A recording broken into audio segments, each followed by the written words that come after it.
Bonjour à tous. Pour bien se défendre en ligne, en fait, la première étape, c'est de comprendre comment pense un attaquant.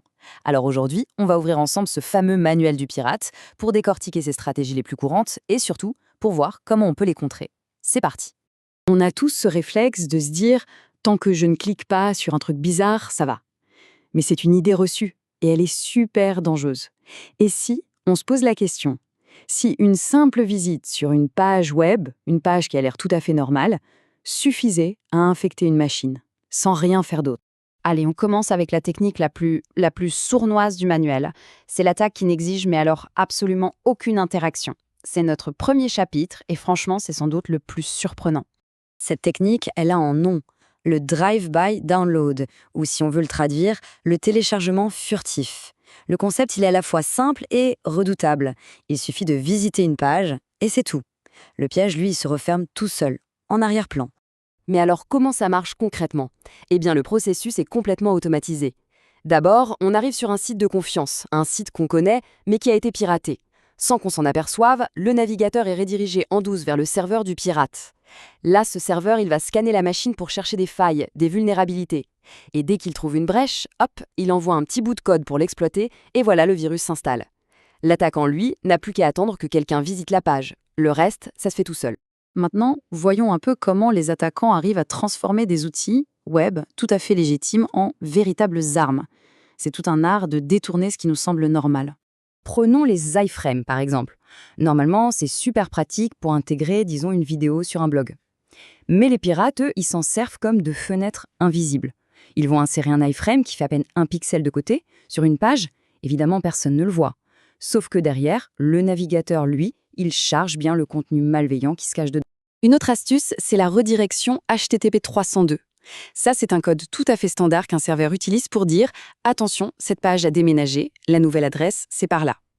Les pirates, bien sûr, ils détournent cette fonction.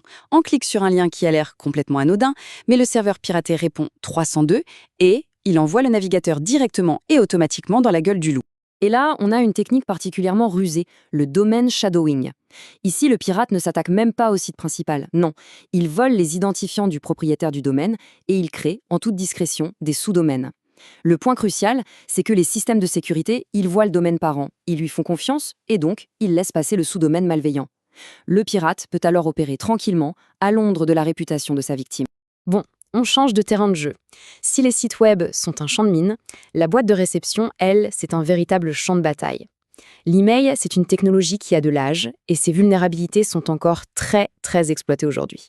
Les attaques par email sont vraiment variées. On a l'usurpation d'identité, les fameuses pièces jointes piégées, le spam bien sûr, mais il y a aussi des failles beaucoup plus subtiles, comme une sorte d'illusion d'optique redoutable, les homoglyphes. Regardez bien cette adresse qui s'affiche.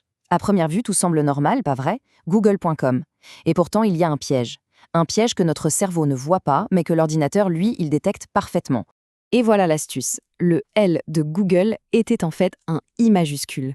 Pour l'œil humain, la différence est quasi inexistante. Mais pour un ordinateur, ce sont deux caractères complètement différents. Et donc, ils mènent à deux sites web totalement distincts. C'est une attaque visuelle qui est d'une efficacité redoutable. Une fois qu'une personne est piégée, la cible des attaquants, c'est souvent le trésor, le Graal, la base de données. C'est là que sont stockées toutes les informations les plus précieuses. Et le point faible qui permet ces vols, ça s'appelle une validation d'entrée insuffisante. Pour le dire simplement, l'application web est un peu trop naïve. Elle fait une confiance aveugle à ce qui est tapé dans un formulaire sans jamais vérifier si c'est une information légitime ou une commande malveillante déguisée. Cette naïveté, eh bien, elle ouvre la porte à deux grands types d'attaques. D'un côté, l'injection de code, qui vise le serveur lui-même. C'est un peu comme si on donnait un ordre au lieu d'une simple information.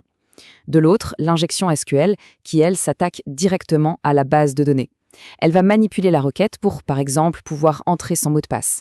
C'est l'équivalent de changer la serrure pour qu'elle s'ouvre avec n'importe quelle clé. Allez, on passe maintenant aux attaques où la victime n'est plus le serveur, mais le navigateur de chaque visiteur. L'idée ici, c'est de retourner un site de confiance contre son propre public. Cette technique, ça s'appelle le cross-site scripting ou XSS pour les intimes. Le principe. Le pirate injecte un petit bout de code malveillant dans une page tout à fait normale. Et quand un internaute visite cette page, c'est son propre navigateur qui exécute le code en pensant qu'il vient du site de confiance. Il y a deux variantes principales à connaître. Le XSS stocké, c'est un peu comme un graffiti piégé. Le pirate laisse son code malveillant sur le site, par exemple dans la section des commentaires, et là, tous les visiteurs qui passent par là sont affectés. Le XSS réfléchi, lui, c'est plutôt une attaque boomerang. L'attaquant envoie un lien piégé, et c'est en cliquant dessus que la victime active l'attaque, qui lui est alors comme renvoyée par le site. Bon, on a pas mal exploré le manuel de l'attaquant. Il est temps maintenant d'ouvrir celui du défenseur. Parce que oui, des solutions existent, et elles reposent sur quelques piliers fondamentaux. Le premier pilier, et c'est vraiment le plus important, les mises à jour. C'est la base de tout. Les fameux kits d'exploit, ils cherchent des failles qui sont déjà connues. Donc mettre à jour, c'est tout simplement fermer ses portes avant même qu'un attaquant n'essaye de les forcer. C'est vraiment le bouclier principal. Deuxième pilier, le filtrage. Imaginez ça comme un mur numérique, un garde-barrière. Des outils comme les proxys web vont vérifier la destination de chaque lien et bloquer l'accès si l'adresse est sur une liste noire. En gros, ils empêchent d'entrer sur le terrain de l'ennemi. Le troisième pilier s'adresse aux créateurs de sites web. La sécurité, ce n'est pas une option, c'est une obligation. En suivant des guides de développement sécurisés, les développeurs peuvent construire des forteresses et pas des passoires.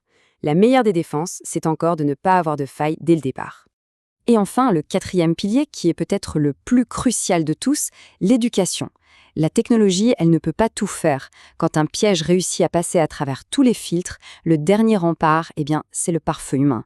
Savoir reconnaître un lien suspect, un email un peu étrange, c'est ça la compétence ultime.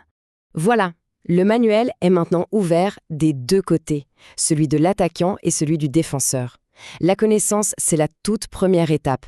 La question qui reste, c'est donc, maintenant que ces stratégies sont plus claires, quelle sera la première action à mettre en place ?